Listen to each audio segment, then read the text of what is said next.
Welcome back ಸ್ನೇಹಿತರೆ, ಎಲ್ಲರಿಗೂ ಶುಭೋದಯ. ಸ್ನೇಹಿತರೆ, ನಾನಿವತ್ತು 1 to 5 ಏನು TET ಇದೆ ಅದರ ಫಸ್ಟ್ ಪೇಪರನ್ನು ನಿಮಗೆ ಎಕ್ಸ್ಪ್ಲೈನ್ ಮಾಡೋಕ್ಕೆ ಬಂದಿದ್ದೀನಿ. ಸ್ನೇಹಿತರೆ, ನೀವು ಇದರಲ್ಲಿ 5 ಸಬ್ಜೆಕ್ಟ್ಗಳಿದೆ ಅನ್ನೋದು ನಿಮಗೆ ಗೊತ್ತಿರಲಿ. ಕನ್ನಡ, ಇಂಗ್ಲೀಷು, ಮ್ಯಾಥ್ಸು, ಸೈಕಾಲಜಿ ಹಾಗೂ ಉಳಿದಂತೆ ಇನ್ನು ಎನ್ವಿರಾನ್ಮೆಂಟ್ ಏನಿದೆ, EVS ಏನಿದೆ, ಇಷ್ಟು. ಇವುಗಳಲ್ಲಿ ಸ್ನೇಹಿತರೆ ನೀವು ಮ್ಯಾಥ್ಸ್ಗೆ ಕನಿಷ್ಠ ಅಂದರೂ 40 ಮಿನಿಟ್ಸನ್ನು ಕೊಡಬೇಕಾಗುತ್ತೆ.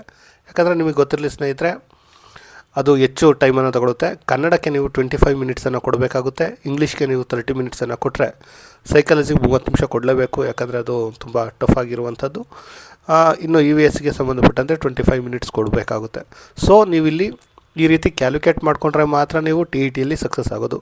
ಸೊ ಕನ್ನಡವನ್ನು ನೀವು ಜಸ್ಟ್ 25 ಮಿನಿಟ್ಸಲ್ಲಿ ಮುಗಿಸ್ಬೇಕು. ಹೇಗೆ ಮುಗಿಸೋದು ಅಂದರೆ, ನೀವು ಇಲ್ಲೇನಾದರೂ 25 ಮಿನಿಟ್ಸ್ ಮುಗಿಸೋ ಬದಲು 40 ಮಿನಿಟ್ಸ್ ತಗೊಂಡ್ರೆ ನಿಮಗೆ ಮ್ಯಾಥ್ಸಲ್ಲಿ ಮಾರ್ಕ್ಸ್ಗಳು ಕಡಿಮೆ ಆಗುತ್ತೆ, ಇಂಗ್ಲೀಷಲ್ಲಿ ಮಾರ್ಕ್ಸ್ಗಳು ಕಡಿಮೆ ಆಗುತ್ತೆ. ಸೊ ಆರಂಭದಲ್ಲಿ ನೀವು ಅದು ಇದು ಅಂತ ಯೋಚನೆ ಮಾಡೋಕ್ಕೆ ಹೋಗಬಾರ್ದು. ಟಕ್ಕಂತ ಪೇಪರ್ನ ಎತ್ಕೊಂಡಿದ್ದ ತಕ್ಷಣ ಆದಷ್ಟು 25 ಮಿನಿಟ್ಸು ಮ್ಯಾಕ್ಸಿಮಮ್ಮು, ಆದರೆ 20 ಮಿನಿಟ್ಸಲ್ಲೇ ಮುಗಿಸ್ಬೇಕಾಗುತ್ತೆ. ಯಾಕಂದರೆ ನಮ್ಮದು ಮಾತೃಭಾಷೆ ಕನ್ನಡ ಆಗಿರೋದ್ರಿಂದ ಕನ್ನಡವನ್ನು ಆದಷ್ಟು ಎಷ್ಟು ಟೈಮ್ ಉಳಿಸಿ ಸೇವ್ ಮಾಡ್ತೀವೋ ಆ ಸೇವ್ ಆದಂಥ ಟೈಮು ನಮಗೆ ಮ್ಯಾಥ್ಸಿಗೆ ಸಿಗುತ್ತೆ. ಸೊ ಆ ಕಾರಣದಿಂದ ಸ್ನೇಹಿತರೆ, ನಾನು ಈ ವಿಡಿಯೋನ ಆದಷ್ಟು ಬೇಗ ಅಂದರೆ ನೋಡೋಣ, ಈ ವಿಡಿಯೋನ ನಾವು ಎಷ್ಟು ನಿಮಿಷಕ್ಕೆ ಬಿಡಿಸ್ತೀವಿ ಅಂತ ನೋಡೋಣ. ಒಂದು 15ರಿಂದ 20 ನಿಮಿಷ ನಮ್ಮ ಟಾರ್ಗೆಟ್ ಇದೆ. ಅಷ್ಟರೊಳಗಡೆ ಏನಾದರೂ ಮುಗಿಸಿದ್ರೆ ಇದೇ ರೀತಿ ನೀವು ಫಾಲೋ ಮಾಡಬೇಕಾಗುತ್ತೆ. ಓಕೆ ಸ್ನೇಹಿತರೆ, ಸಮಯವನ್ನು ವೇಸ್ಟ್ ಮಾಡದೆ ಶುರು ಮಾಡೋಣ. ಮೊದಲಿಗೆ ನಿಮಗೆ ಒಂದು ಪ್ಯಾಟ್ರನ್ ಗೊತ್ತಾಗುತ್ತೆ. ಇದನ್ನು ಬಿಡಿಸಿದರೆ ಮೊದಲಿಗೆ ನಿಮಗೆ ಗದ್ಯ ಭಾಗ ಸಿಗುತ್ತೆ. ಸೊ ಒಂದು ಗದ್ಯ ಭಾಗವನ್ನು ಓದಿ 8 ಪ್ರಶ್ನೆಗಳಿಗೆ ಉತ್ತರವನ್ನು ಮಾಡಬೇಕಾಗುತ್ತೆ. ಸೊ ಟಕ ಟಕ ಟಕ ಅಂತ ನೀವು ಓದ್ಕೊಬಿಡ್ಬೇಕಾಗುತ್ತೆ. ನೋಡಿ, ನಮ್ಮ ಊರ ನಾಣಿಯ ಪರಿಚಯ ಸ್ವಲ್ಪ ನಿಮಗೆ ಮಾಡಿಕೊಡಬೇಕು. ಓಕೆ, ನಾಣಿಯ ಪೂರ್ಣವಾದ ಹೆಸರು ನಾರಾಯಣ ಅಯ್ಯಂಗಾರ್. ಹೀಗೆ ಹೋಗ್ಬೇಕಾದ್ರೆ ತುಂಬ ಇಂಪಾರ್ಟೆಂಟ್ ಅದನ್ನು ಲೈನ್ ಹಾಕೊಂಡು ಹೋಗಿನಿ. ಅವನಿಗೆ ವಯಸ್ಸು 40 ಇರಬಹುದು. 22ನೆಯ ವಯಸ್ಸಿನಲ್ಲಿಯೇ ಮದುವೆಯಾಗಿ ವಿದುರನಾದನು. ಈಚೆಗೆ ಅನೇಕರು ಹೇಳಿದರೂ 2ನೇ ಮದುವೆ ಮಾಡಿಕೊಳ್ಳಲಿಲ್ಲ. ಅವನಿಗೆ ಸ್ವಲ್ಪ ಪಿತ್ರಾರ್ಜಿತವಾದ ಆಸ್ತಿ ಇತ್ತು. ಅವನ ಅವಶ್ಯಕತೆಗಳು ಹೆಚ್ಚಾಗಿಲ್ಲದಿರುವುದರಿಂದ ಇದ್ದುದರಲ್ಲಿಯೇ ಸಾಲಗಾರನಾಗದೆ ಮಿತವ್ಯಯದಿಂದ ಸುಖಿಯಾಗಿದ್ದನು. ಇಷ್ಟು ಕಂಪ್ಲೀಟಾಗಿ ಅರ್ಥ ಆಯಿತು ಅಂದ್ಕೊಂಡಿದ್ದೀನಿ. ಜೋಡಿದಾರರು, ಅವನ ಸ್ನೇಹಿತರು, ಜೋಡಿದಾರರು ಅಂದರೆ ಅವನಿಗೆ ಬಹಳ ಸ್ನೇಹ. ಅವರೇ ಅವನನ್ನು ನಾಣಿ ಎಂದು ಕರೆಯುವುದಕ್ಕೆ ಪ್ರಾರಂಭಿಸಿದರು. ಇದು ಇಂಪಾರ್ಟೆಂಟು. ಈಚೆಗೆ ಎಲ್ಲರೂ ಅವನನ್ನು ಹಾಗೆಯೇ ಕರೆಯುತ್ತಾರೆ. ನಾಣಿ ನಮ್ಮೂರಿಗೆ ಒಬ್ಬ ಬಾಲಾಚಾರ ಅಂದರೆ ಸ್ಕೌಟ್ ಅಂತ ಕರೀತಾರೆ. ಯಾರಿಗೆ ಯಾವ ಕಾಲದಲ್ಲಾದರೂ ತನಗಾಗಬಹುದಾದ ಸಹಾಯ ಮಾಡಲು ಸಿದ್ಧನಿರುತ್ತಾನೆ. ನಾಣಿಯು ನಮ್ಮ ಊರಿನ ಇತರರಂತೆ ಬಹಳ ವಿನೋದ ಪ್ರಿಯ. ರೈತರಿಗಂತೂ ಅವನು ಕಂಡರೆ ಬಹಳ ವಿಶ್ವಾಸ. ಅವನನ್ನು ಸರ್ವಜ್ಞ ನಾರಾಯಣಪ್ಪ ಅಂತ ಕರೀತಾರೆ ಎನ್ನುತ್ತಾರೆ. ನಾಣಿಯು ಯಾವಾಗಲೂ ಪಾದರಸದಂತೆ ಚಟುವಟಿಕೆಯಾದ ಮನುಷ್ಯ. ಅವನೆಲ್ಲಿದ್ದರೆ ಅಲ್ಲಿ ನಗು ಗದ್ದಲ ಯಾವಾಗಲೂ ಇರುವುದರಲ್ಲಿ ತೃಪ್ತನಾಗುವುದು ಅವನ ಸ್ವಭಾವ. ಸಮಯಕ್ಕೋ ಸ್ಥಳಕ್ಕೂ ತಕ್ಕಂತೆ ತನ್ನ ನಡತೆಯನ್ನು ಮಾತನ್ನು ಬದಲಿಸಿಕೊಂಡು ಎಲ್ಲರಿಗೂ ಸ್ನೇಹಿತನಾಗಿರುವ ಶಕ್ತಿ ಅವನಿಗೆ ಇದೆ. ನಮ್ಮ ಊರಿಗೆ ಅವನು ಸ್ಥಳ ಪುರಾಣವಿದ್ದಂತೆ. ಇದು ಇಂಪಾರ್ಟೆಂಟ್ ಆಗುತ್ತೆ, ಯಾಕಂದರೆ ಡಿಫ್ರೆಂಟ್ ವರ್ಡು. ಸ್ಥಳ ಪುರಾಣವಿದ್ದಂತೆ. ಪ್ರತಿಯೊಬ್ಬರ ಮನೆಯ ವಿಷಯಗಳು ಅವನಿಗೆ ಗೊತ್ತು. 2-3 ತಲೆಮಾರುಗಳು ಅಥವಾ ತಲೆಗಳಿಗೆ ಸಂಬಂಧಪಟ್ಟ ಕಥೆಗಳನ್ನೆಲ್ಲ ಅವನು ಹೇಳುತ್ತಾನೆ. ಇದರಿಂದ ಮುದುಕರಿಗೂ ಅವನಲ್ಲಿ ಗೌರವ. ಯಾವಾಗಲೂ ಯಾರಿಗಾದರೂ ಸಹಾಯ ಮಾಡಲು ಸಿದ್ಧನಿರುವುದರಿಂದ ಹೆಂಗಸರಿಗೆ ಅವನಂದರೆ ಕಂಡರೆ ಗೌರವ. ಚಿಕ್ಕ ಹುಡುಗರಿಗಂತೂ ಇವನು ಗುರು. ಹುಡುಗರಿಗೆ ನಾಣಿಯಲ್ಲಿ ವಿಶ್ವಾಸವೂ ಆನಂದವೂ ಉಂಟಾಗಲು ಕಾರಣವಿದೆ. ಅದೇನಪ್ಪ ಅಂದರೆ, ನಾಣಿಯು ಯಾವಾಗ ಮಾತನಾಡಬೇಕಿದ್ದರೂ ಅಂತ್ಯಪ್ರಾಸವಿಲ್ಲದೆ ಮಾತನಾಡುವುದೇ ಇಲ್ಲ. ಅವರಿಗೆ ಒಂದು ಪದವನ್ನು ಹೇಳಿದರೆ ಅದೇ ರೀತಿಯ 30 ಪದಗಳನ್ನು ಹೇಳುತ್ತಾನೆ. ಹುಡುಗರು ಅದಕ್ಕೆ ನಗುತ್ತಾರೆ. ಹೀಗೆ ನಾಣಿಯು ನಮ್ಮ ಊರಿನ ಎಲ್ಲರಿಗೂ ಬೇಕಾದ ಮನುಷ್ಯ. ಸ್ನೇಹಿತರೆ, ನೀವು ಇದರ 3 ನಿಮಿಷದಲ್ಲಿ ಓದಬೇಕಾಗುತ್ತೆ. ಓಕೆ, ಅಥವಾ 5 ನಿಮಿಷ ತೊಗೊಳ್ಳಿ, ಬಟ್ ಬೇಗ ಮುಗಿಸ್ಬೇಕು. ಇದನ್ನು ನೀವು ಒಂದು 5ರಿಂದ 10 ನಿಮಿಷದೊಳಗಡೆ ಮುಗಿಸಿದ್ರೆ ನಿಮಗೆ ಟೈಮ್ ಸೇವ್ ಆಗುತ್ತೆ. ಸೊ ನೋಡೋಣ. ನಾಣಿಯು ಊರಿಗೆ ಸ್ಥಳ ಪುರಾಣವಿದ್ದಂತೆ. ನಾವಲ್ಲಿ ಅಂಡರ್ಲೈನ್ ಮಾಡ್ಕೊಂಡ್ವಿ. ಇದು ತುಂಬ ಇಂಪಾರ್ಟೆಂಟ್ ಅಂದರೆ ಪದ ಚೆನ್ನಾಗಿದೆ ಅಂತ. ಇಲ್ಲಿದೆ ನೋಡಿ, ಸ್ಥಳ ಪುರಾಣವಿದ್ದಂತೆ. ಯಾಕೆ ಅಂತ ಇಲ್ಲಿ ಕೇಳಿದ್ದಾರೆ. ಇಲ್ಲಿ ಆಪ್ಷನ್ಸ್ ಕೊಟ್ಟಿದ್ದಾರೆ ನೋಡಿ. ಯಾರಿಗಾದರೂ ಸಹಾಯ ಮಾಡಲು ಅಂತ. ಇಲ್ಲಿ ನೋಡಿ, ಇಲ್ಲೇನು ಹೇಳಿದ್ದಾರೆ, ಸ್ಥಳ ಪುರಾಣವಿದ್ದಂತೆ ಅವನಿಗೆ ಗೊತ್ತು. 2-3 ತಲೆಗಳಿಗೆ ಅಂದರೆ ತಲೆಮಾರುಗಳಿಗೆ ಸಂಬಂಧಪಟ್ಟಂತೆ. ಸೊ ಇಲ್ಲಿ ಸಿಂಪಲಾಗಿ ಸಿಗುತ್ತೆ. ಅವನು 2-3 ತಲೆಮಾರುಗಳಿಗೆ ಸಂಬಂಧಪಟ್ಟ ಕಥೆಗಳನ್ನು ಹೇಳೋದ್ರಿಂದ ಆಗುತ್ತೆ. ಇನ್ನು ಎರಡನೇ ಇನ್ನು ಅಂದರೆ ಲೇಖಕರು ನಾಣಿಯನ್ನು ನಮ್ಮ ಊರಿಗೆ ಒಬ್ಬ ಬಾಲಚಾರ ಸ್ಕೌಟ್ ಅಂತ ಕರೀತಾರೆ. ಅಂದರೆ ಇಲ್ಲಿ ಇಂಗ್ಲೀಷಲ್ಲಿತ್ತು, ಟಕ್ ಅಂತ ಹೋಗ್ಬಿಡಿ, ಅಲ್ಲೇ ಹುಡುಕ್ಬಿಡಿ. ಬಾಲಚಾರ ಅಂತ ಯಾಕೆ ಕರಿತಾ ಇದ್ರು ಅಂದರೆ ಅವನು ಯಾವ ಕಾಲದಲ್ಲಿ ಯಾರಿಗೆ ಬೇಕಾದರೂ ತನಗಾಗಬಹುದಾದ ಸಹಾಯವನ್ನು ಮಾಡ್ತಿದ್ದ. ಈ ಆಪ್ಷನ್ ಇದೆಯಾ ನೋಡಿ, ಅವನು ಯಾರಿಗೆ ಯಾವ ಕಾಲದಲ್ಲಾದರೂ ಸಹಾಯ ಮಾಡುವುದರಿಂದ. Okay, done. ಮೂರನೇ ಪ್ರಶ್ನೆ ಇದೇನು ಅಲ್ಲಿ ನೋಡೋ ಅವಶ್ಯಕತೆ ಇಲ್ಲ. ಸರ್ವಜ್ಞ ಪದದ ಶುದ್ಧ ರೂಪ ಯಾವುದು ಅಂದರೆ ಸರ್ವಜ್ಞ ಇದಾಗುತ್ತೆ. ಹುಡುಗರಿಗೆ ನಾಣಿಯಲ್ಲಿ ವಿಶ್ವಾಸ ಆನಂದ ಉಂಟಾಗಲು ಕಾರಣ ಅವನು ಅದೇ ನಾವು ಓದಬೇಕಾದ್ರೆ ನಮ್ಗೆ ಅರ್ಥ ಆಯಿತು. ಅಂತ್ಯಪ್ರಾಸವಿಲ್ಲದೆ ಅವನು ಮಾತನಾಡ್ತಿದ್ದ. ಯಾವಾಗಲೂ ಅಂತ್ಯಪ್ರಾಸ ಇರಲೇಬೇಕು ಅಂತ. ನಾಣಿ ಯಾವಾಗಲೂ ಅಂತ್ಯಪ್ರಾಸದಿಂದಲೇ ಮಾತನಾಡುವುದರಿಂದ. ಇನ್ನು ಪಿತ್ರಾರ್ಜಿತ ಅಲ್ಲೋಗೋ ಅವಶ್ಯಕತೆ ಇಲ್ಲ. ಪಿತ್ರಾರ್ಜಿತ ಪದವು ಎಣ್ಸಂಧಿಗೆ, ಪಿತೃ ಪ್ಲಸ್ ಅರ್ಜಿತ, ಪಿತ್ರಾರ್ಜಿತ ಎಣ್ಸಂಧಿಗೆ ಸಂಬಂಧಪಟ್ಟಿದ್ದು.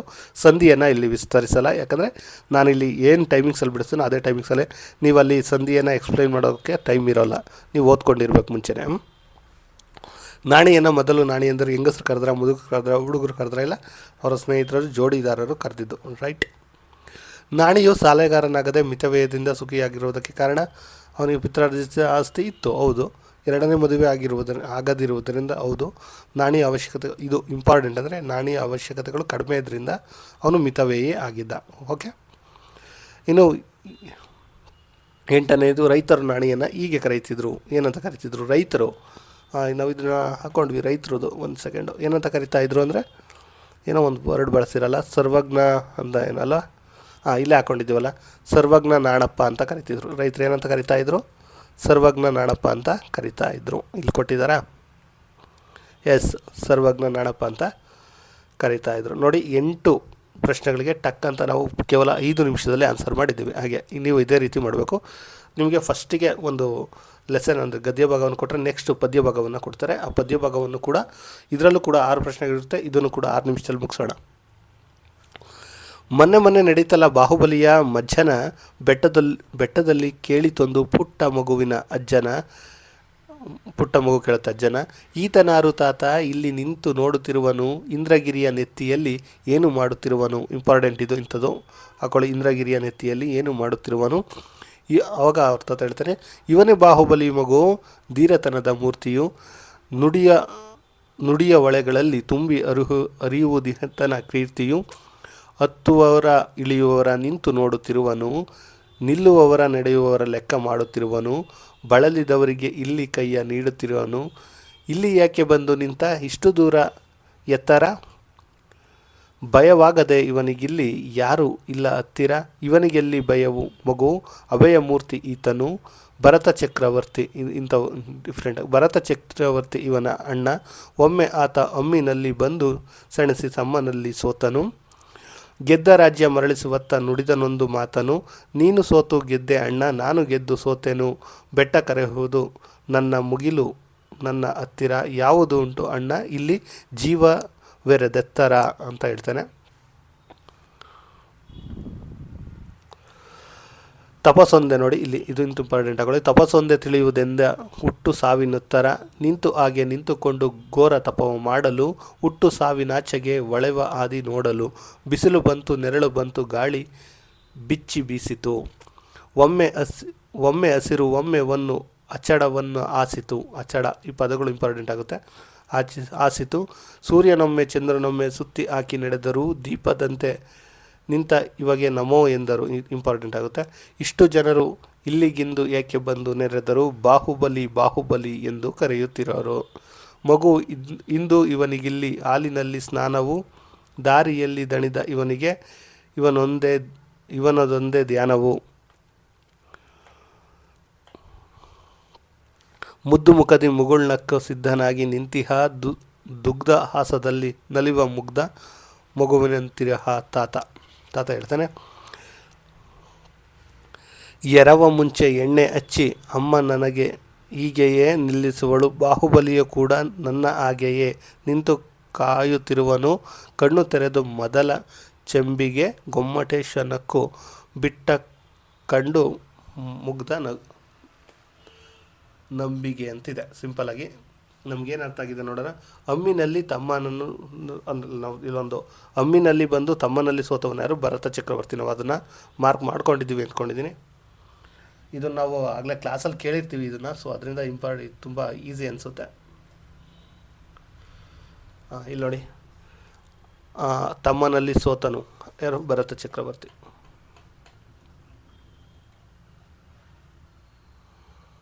ಆಮೇಲೆ ಹುಟ್ಟು ಸಾವಿನ ಉತ್ತರ ತಿಳಿಯಲು ಇರುವ ಮಾರ್ಗ ಯಾವುದು? ನಾವು ಅದು ಕಡೆ ಅವನು ಹೇಳ್ತಾನೆ ಪದ್ಯದಲ್ಲಿ ತಪಸ್ಸು ಅಂತ ಹೇಳ್ತಾನೆ.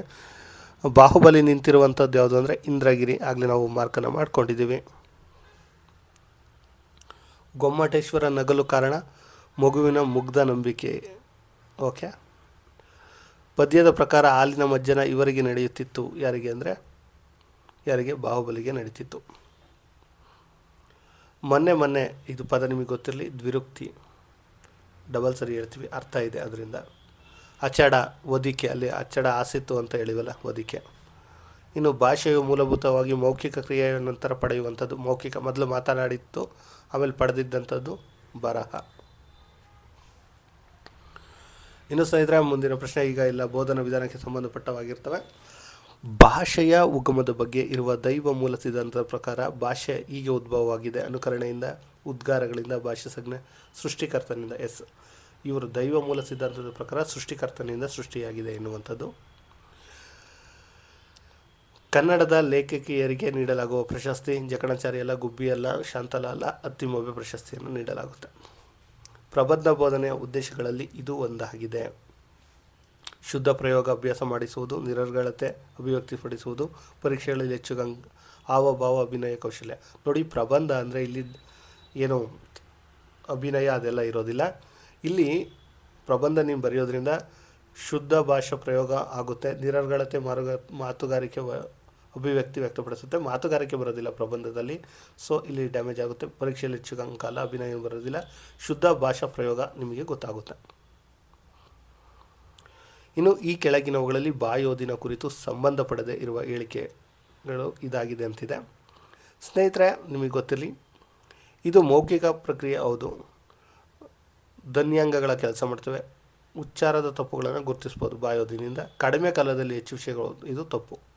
ಯಾಕಂದರೆ ಕಡಿಮೆ ಕಾಲದಲ್ಲಿ ಮೌನ ಓದಿನಲ್ಲಿ ನೀವು ಹೆಚ್ಚು ಓದ್ಬೋದು, ಬಾಯೋದಿನಲ್ಲಿ ಆಗೋದಿಲ್ಲ. ಸೊ ಸರಿಯಾದ ಉತ್ತರ 4 ಆಗುತ್ತೆ. ಇನ್ನು ಭಾಷೆಯ ಸುಸಂಬದ್ಧತೆ, ರಚನೆ, ಅರ್ಥಬದ್ಧತೆ, ನಿರರ್ಗಳತೆ ಅಭಿವ್ಯಕ್ತಿಗಾಗಿ ಅಧ್ಯಯನ ಮಾಡುವ ಕ್ರಮ ಯಾವುದು? ಭಾಷೆಯ ಸುಸಂಬದ್ಧತೆ, ಅರ್ಥಬದ್ಧತೆ, ನಿರರ್ಗಳವಾಗಿ ಅಭಿವ್ಯಕ್ತಿಗ ಅಧ್ಯಯನ ಅಂದರೆ ನಿರರ್ಗಳತೆ ಅಂದರೆ ಪದ್ಯ ಬೋಧನೆ. ನಿರರ್ಗಳತೆ ಅಂದರೆ ಪದ್ಯ ಬೋಧನೆ ಬರುತ್ತೆ. ಸೊ ಅದರಿಂದ ಇಲ್ಲಿ ಪದ್ಯ ಬೋಧನೆ ಹಾಕ್ಬೋದು. ಇನ್ನು ವಿದ್ಯಾರ್ಥಿಗಳಲ್ಲಿ ಜ್ಞಾನ, ವರ್ತನೆ, ಕೌಶಲ್ಯ, ಮನೋಭಾವಗಳಲ್ಲಿ ಬದಲಾವಣೆ ಗುರುತಿಸುವ ನಿರಂತರ, ವ್ಯಾಪಕ ಮತ್ತು ನಿರ್ದಿಷ್ಟ ಪ್ರಕ್ರಿಯೆಯೇ ಮೌಲ್ಯಮಾಪನ. ಕ್ರಿಯಾ ಸಂಶೋಧನೆ ಅಂದರೆ ಪರೀಕ್ಷೆಗಳಾಗಲ್ಲ, ಪ್ರಯೋಗಗಳಾಗಲ್ಲ. ಕ್ರಿಯಾ ಸಂಶೋಧನೆ ಪರ್ಟಿಕ್ಯುಲರ್ ಒಬ್ಬ ವ್ಯಕ್ತಿನ ಎತ್ಕೊಂಡು ಮಾಡೋದು, ಅಥವಾ ಒಂದು 5 ಜನ ಏನಾದರೂ ಸಮಸ್ಯೆ ಇದ್ದರೆ ಎತ್ಕೊಳ್ಳೋದು. ಬಟ್ ಮೌಲ್ಯಮಾಪನ ಇದು ಜ್ಞಾನ, ವರ್ತನೆ, ಕೌಶಲ್ಯ. ಓಕೆ. ಒಂದು ಮುದ್ರಿತ ಲಿಪಿಯನ್ನು ನೋಡಿ ಗಮನಿಸಿ ಅರ್ಥ ಮಾಡಿಕೊಂಡು ಧ್ವನಿ ರೂಪದಲ್ಲಿ ಅರ್ಥಬದ್ಧವಾಗಿ ಹೊರಹೊಮ್ಮಿಸುವ ಪ್ರಕ್ರಿಯೆಯೇ ಓದುಗಾರಿಕೆ. ನೋಡಿ, ಲಿಪಿಯನ್ನು ನೋಡಿ ಅದನ್ನು ಗ್ರಹಿಸಿ ಅರ್ಥ ಮಾಡಿಕೊಂಡು ಧ್ವನಿ ರೂಪದಲ್ಲಿ ಮಾತುಗಾರಿಕೆ ಆಗೋದಿಲ್ಲ, ಇಲ್ಲಿ ಓದುಗಾರಿಕೆ ಆಗುತ್ತೆ. ಯಾಕಂದರೆ ಅದನ್ನು ಲಿಪಿಯನ್ನು ನೋಡಬೇಕಲ್ಲ, ಮಾತುಗಾರಿಕೆ ಒಳಗಿನಿಂದ ಬರುವಂಥದ್ದು. ಓಕೆ. ಇನ್ನು 24ನೇದು, ಕಾಲ, ದೇಶ, ಸಂಸ್ಕೃತಿಗಳನ್ನು ಆಧರಿಸಿ ಮೂಲ ಕೃತಿಯನ್ನು ಬೇರೊಂದು ಭಾಷೆಗೆ ಅಳವಡಿಸಿದಾಗ ಆ ಭಾಷೆಯ ಸಂಸ್ಕೃತಿಗೆ ಅನುಗುಣವಾಗಿ ರಚಿಸಲಾಗುವಂಥದ್ದು ರೂಪಾಂತರ ಅಂತ ಕರೀತಾರೆ. ಉತ್ತಮ ಮತ್ತು ಸುಂದರ ಕೈಬರಹದ ಕೌಶಲ್ಯಗಳನ್ನು ಗಳಿಸಿ ಮಾನ್ಯತೆ ಪಡೆಯುವುದು ಈ ಅಂಶದಿಂದ. ವೇಗವಾಗಿ ಬರೆಯುವುದರಿಂದ ಖಂಡಿತ ಅಲ್ಲ, ನೇರವಾಗಿ ಬರೆಯುವುದರಿಂದ ಖಂಡಿತ ಅಲ್ಲ, ಬರವಣಿಗೆಯ ವಿನ್ಯಾಸ ಸತತ ಅಲ್ಲ, ಕಾಗುಣಿತ ಮತ್ತು ಲೇಖನ ಚಿಹ್ನೆಗಳನ್ನು ಬಳಸಿರಬೇಕು. ಆಗ ಮಾತ್ರ ಅದು ಮಾನ್ಯತೆಯನ್ನು ಗಳಿಸುತ್ತೆ. ಕವಿಯೊಬ್ಬ ಕನಸು, ಕಲ್ಪನೆ, ಭಾವಾನುಭವಗಳು ಭಾಷೆಯಲ್ಲಿ ಸುಸಂಬದ್ಧವಾಗಿ ಅಥವಾ ಛಂದೋಬದ್ಧವಾಗಿ ಅಭಿವ್ಯಕ್ತಿಗೊಳಿಸುವ ರಚನೆಯೇ. ನೋಡಿ, ಕವಿಯೊಬ್ಬ ಕನಸು, ಕಲ್ಪನೆ, ಭಾವಾನುಭವ ಅಂತ ಬಂದಾಗ ಎಲ್ಲವೂ ಬರುವಂಥದ್ದು ಪದ್ಯ ರಚನೆಯಲ್ಲಿ. ಗದ್ಯದಲ್ಲೂ ಬರುತ್ತೆ, ನಾಟಕದಲ್ಲೂ ಬರುತ್ತೆ, ಸೃಜನಶೀಲತೆ ಬರುತ್ತೆ. ಸುಸಂಬದ್ಧವಾಗಿ, ಛಂದೋಬದ್ಧವಾಗಿ, ಛಂದೋಬದ್ಧ ಅಂದರೆ ಛಂದಸ್ಸನ್ನು ಎಲ್ಲಿ ಬಳಸೋದು? ಪದ್ಯದಲ್ಲಿ. ಇನ್ನು ಆಡುವ ಮಾತು, ನಡೆಯುವ ಕೆಲಸ, ಮಾಡುವ ಉದ್ದೇಶ ಈ ಭಾಷೆಯಲ್ಲಿ ನಡೆದಾಗ ಜನತೆ ಜೀವನದ ಮೇಲೆ ಸೂಕ್ತ ಪ್ರಭಾವ ಬೀರಲು ಕಾರಣ ಯಾವುದು ಅಂದರೆ ಹೆಚ್ಚು ಪ್ರಭಾವ ಬೀರೋದು ಪ್ರಾಂತ್ಯ ಭಾಷೆ. ಕ್ಲಿಯರ್? ನಾನು ಸ್ಪೀಡಾಗಿ ಹೇಳ್ತಿದ್ದೀನಿ, ಯಾಕಂದರೆ ಇದು ನಿಮಗೆ ಸಿ ಇ ಟಿ ಎಕ್ಸಾಮ್ ಥರ. ನಾನು ಎಷ್ಟು ನಿಮಿಷಕ್ಕೆ ಬಿಡಿಸ್ತೀನೋ ನೀವು ಅಷ್ಟು ನಿಮಿಷಕ್ಕೆ ಬಿಡಿಸಿದ್ರೆ ನೀವು ಸಕ್ಸಸ್ ಕಾಡೋಕ್ಕೆ ಸಾಧ್ಯ. ಇನ್ನು ಗುರು ಲಘು ನಡುವಿರೆ ಇದು ಜರಗಣ. ಇದಕ್ಕೇನು ಸೂತ್ರ ಇದೆ, ನೀವು ಅದನ್ನು ಬನಸ ರಾಜ ಅದೇನೋ ಸಲಗಮ್ ಏನೋ ಸಮಥಿಂಗ್ ಇದೆಯಲ್ಲ, ಅದನ್ನು ನೀವು ಬಿಡಿಸ್ಕೋಬೇಕಾಗುತ್ತೆ ಸ್ನೇಹಿತರೆ. ಇನ್ನು ಮರವನ್ನೇರಿದ ಮರ್ಕಟನಂತೆ ಈ ವಾಕ್ಯದಲ್ಲಿ ಬರುವಂಥದ್ದು ಉಪಮ ಅಲಂಕಾರ. ಈ ಅಲಂಕಾರಗಳು ತುಂಬ ಸಿಂಪಲ್ಲು, ಅದನ್ನು ನೀವು ಬೇಗ ನೋಡ್ಕೊಳ್ಳಿ. ನಾನು ಇಲ್ಲಿ ಎಕ್ಸ್ಪ್ಲೈನ್ ಮಾಡೋಕ್ಕೆ ಹೋಗೋದಿಲ್ಲ, ಯಾಕಂದರೆ ನಾನು ಟೈಮನ್ನು ಪಕ್ಕ ಇದರಲ್ಲಿ ಮಾಡಬೇಕು ಅನ್ನುವಂತಹ ಇದರಿಂದ ಮಾಡ್ತಾಯಿದ್ದೀನಿ. ಇನ್ನು 6 ಸಾಲುಗಳ ಪದ್ಯವನ್ನು ಹೀಗೆಂದು ಕರೀತಾರೆ.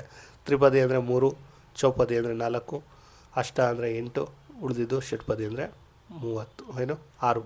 ಸೊ ಸ್ನೇಹಿತರೆ, ನಾನು ಇಲ್ಲಿಗೆ ಐ ಥಿಂಕ್ ನನ್ನ ಪ್ರಕಾರ 18ರಿಂದ 20 ನಿಮಿಷದಲ್ಲಿ ಇದನ್ನು ಮುಗಿಸಿದ್ದೀನಿ. ಸೊ ನೀವು ಕೂಡ ಆದರೆ ಸಾಧ್ಯವಾದರೆ 18ರಿಂದ 20 ನಿಮಿಷದಲ್ಲಿಯೇ ಮುಗಿಸ್ಬೇಕು. ಆಗ ಮಾತ್ರ ನೀವು ಮ್ಯಾಥ್ಸಿಗೆ ಟೈಮ್ ಕೊಡ್ಬೋದು, ಸೈಕಾಲಜಿಗೆ ಟೈಮ್ ಕೊಡ್ಬೋದು. ಸೊ ಆ ಕಾರಣದಿಂದ ಸ್ನೇಹಿತರೆ ನಾನು 20 ನಿಮಿಷಕ್ಕೆ ಬಿಡ್ತಿದ್ದೀನಿ. ಅಂದರೆ ನೀವು ಅಲ್ಲಿ ಕೂತ್ಕೊಂಡಿದ್ದೀರಾ, ಪೇಪರನ್ನು ಓದಿದ್ದೀರಾ ಅಂತಂದರೆ ಅಟ್ಲೀಸ್ಟ್ 25 ಮಿನಿಟ್ಸ್ಗೆ ಸಾಧ್ಯ.